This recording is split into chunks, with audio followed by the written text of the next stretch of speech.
We now come to the Leader of the Opposition, Keir. Thank you, Mr. Speaker. Can I start by warmly welcoming...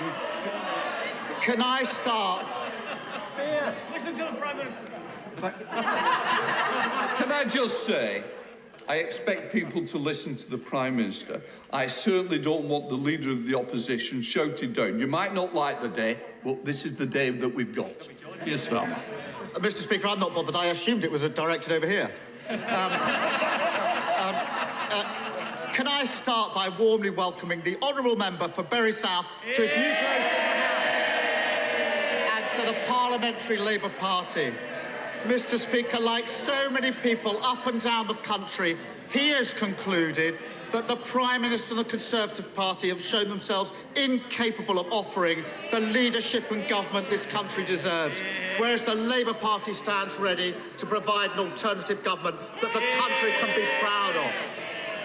Mr. Speaker, the Labour Party has changed, and so has the Conservative Party. He and anyone else who wants to build a new Britain built on decency, security, prosperity and respect is welcome in my Labour Party. Every week, the Prime Minister offers absurd and frankly unbelievable defences to the Downing Street parties, and each week it unravels. I've been elected the chair. I don't need to be told how to conduct the business. So if somebody wants to do some direction, I'll start directing them out of the chamber. Keir Starmer. Mr. Speaker, I see the very noise. I'm sure the Chief Whip has told them to bring their own booze.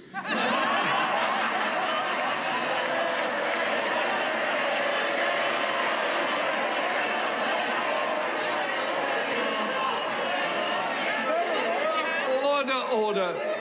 Let's try and get on with questions. It's going to be a long day, if not. Keir Starmer.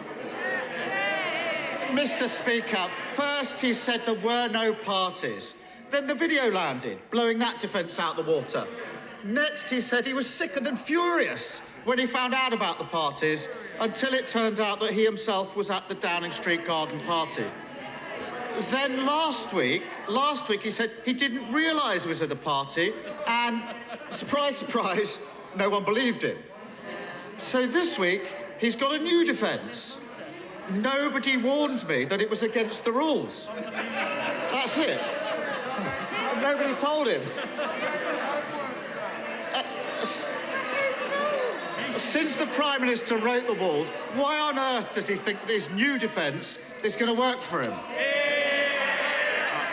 Well, thank you, Mr. Speaker. Well, he talks about the rules, and let me repeat what I said to the honourable lady across the aisle earlier on. Of course, Mr. Speaker, we must wait for the outcome of the inquiry. But I renew what I've said, Mr. Speaker. But when it comes to his view, Nobody believes what you said. Can we have a little less? I want to this Prime Minister like I wanted to Leader of the Opposition. I want the same courtesy from both sides. Prime Minister. Yeah.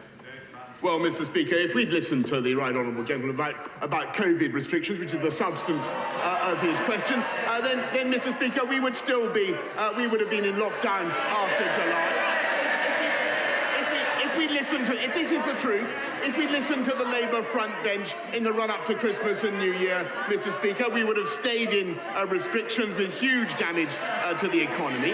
And it's because of the judgments that I've taken and that we have taken in Downing Street that we now have the fastest growing economy in the G7 and GDP, Mr. Speaker, now back up above pre-pandemic levels. And as for Bury South, Mr. Speaker, as for Bury South, let me say to the right gentleman, Mr. Speaker, by all leave, may I say to the right honourable gentleman, that the Conservative Party won Bury South for the first time in generations under this Prime Minister, with an agenda of uniting and levelling up and delivering for the people of Bury South. And, Mr. Speaker, we will win again in Bury South at the next election under this Prime Minister.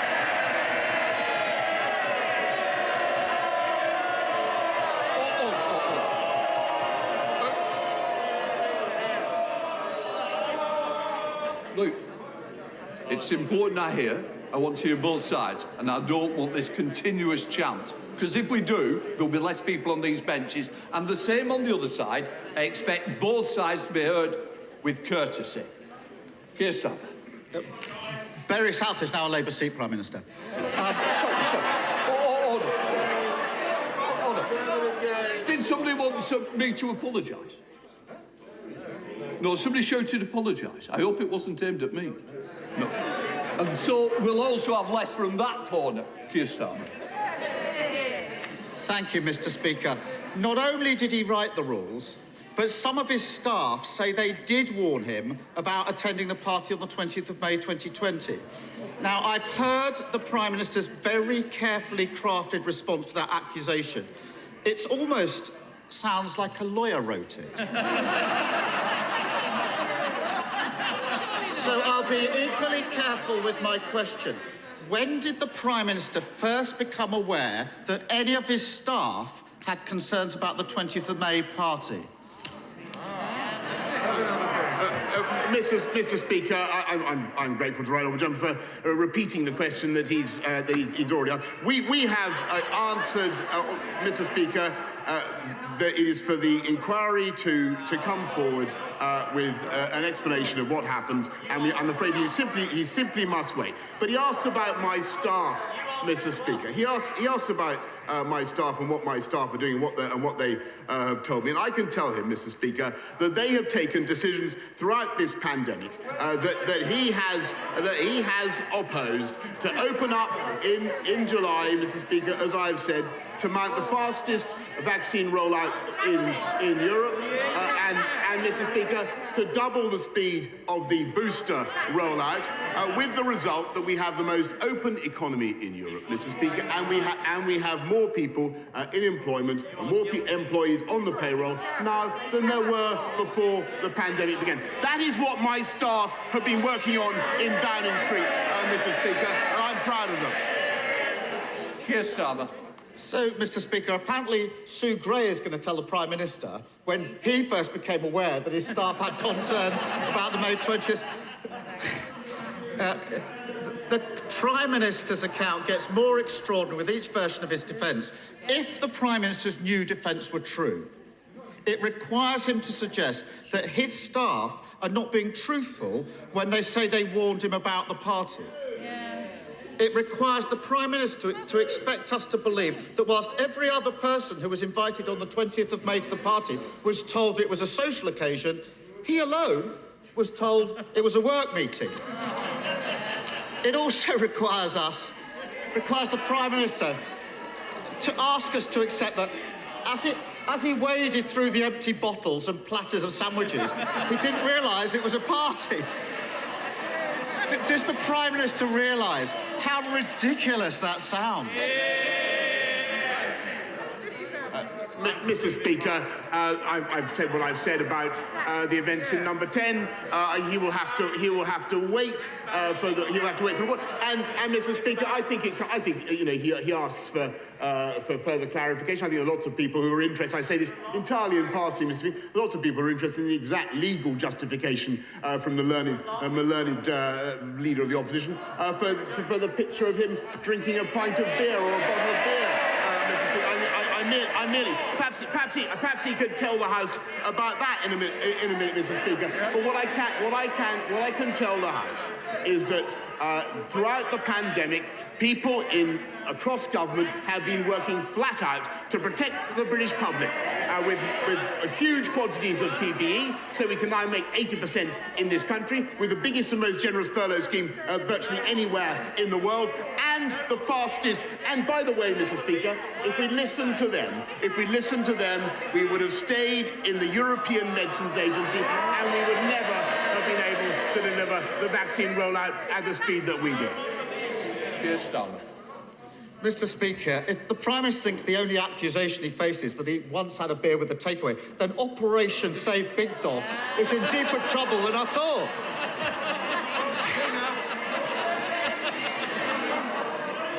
If a Prime Minister misleads Parliament, should they resign? So, Mr. Speaker, let's be absolutely clear.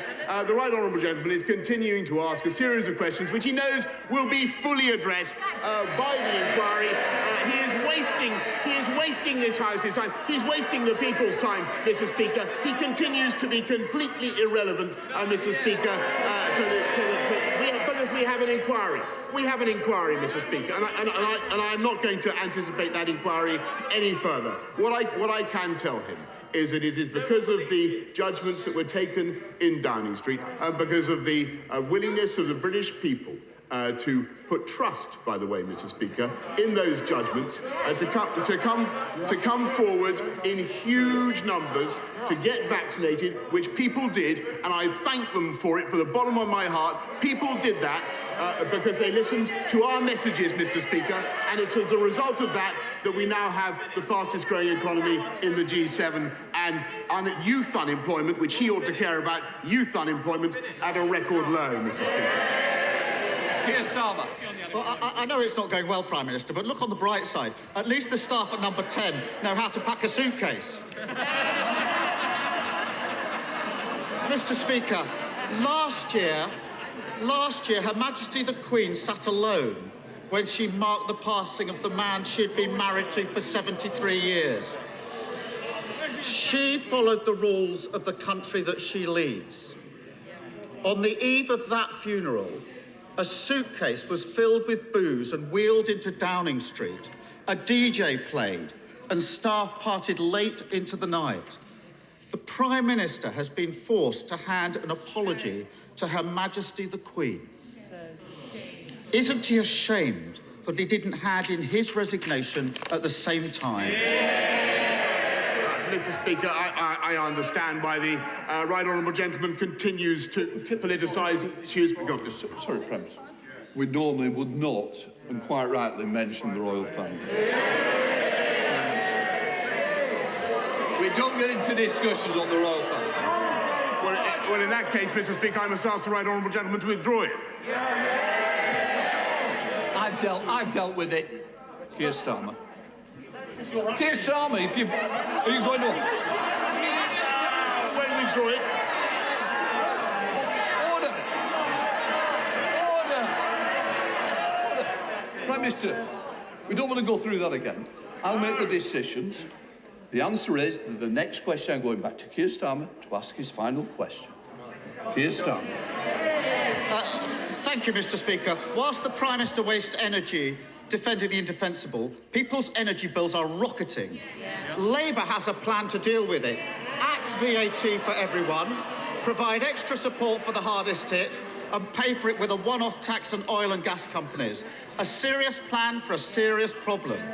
What's the government offering? Nothing. Too distracted by their own chaos to do their job. While Labour was setting out plans to heat homes, he was buying a fridge to keep the party wine chilled. While we were setting out plans to keep bills down, he was planning parties. And while we were setting out plans to save jobs in the steel industry, he was trying to save just one job, his own. Doesn't the country deserve so much better than this out of touch, out of control, out of ideas, and soon to be out of office Prime Minister? Mr. Speaker, I'll tell you what this government has been doing to look after the people of this country throughout this pandemic and beyond. We have been cutting the cost of living, helping them with the living wage. We've been cutting taxes for people on low pay, Mr. Speaker. We've been increasing payments for people suffering the costs of fuel. Prime Minister, can I just say to everyone in here, our constituents wants to hear the questions and the answers. The great British public, the members of this United Kingdom which you're representing, they need to hear. Please, let's hear the questions and answers. Prime Minister. Mr. Speaker, we will continue to look after people throughout this pandemic and beyond. But we've also, Mr. Speaker, been cutting crime by 10%, putting 11,000 more police officers already out on the street. Record home building last year, Mr. Speaker. More homes than at any time in the last 30 years. We are building 40 new hospitals, Mr. Speaker. Gigabit broadband and has gone up from 9% coverage in our country to 65% already. And as I said already, I think 3 times or 4 times today, we have more people, more employees on the payroll now than before the pandemic began. And unemployment, youth unemployment, at a record low, Mr. Speaker. And when the history of this pandemic comes to be written, and the history of the Labour Party comes to be written, and believe me, they are history and will remain history, Mr. Speaker, it will show that we delivered while they dithered, and we vaccinated while they vacillated, Mr. Speaker. And the reason we've been able to lift restrictions faster than any other country in Europe, and we have the most open economy and the most open society in Europe, Mr. Speaker, is thanks to the booster rollout and thanks to the work of staff up and down Whitehall, across government, throughout the NHS, Mr. Speaker, and I am intensely proud of what this government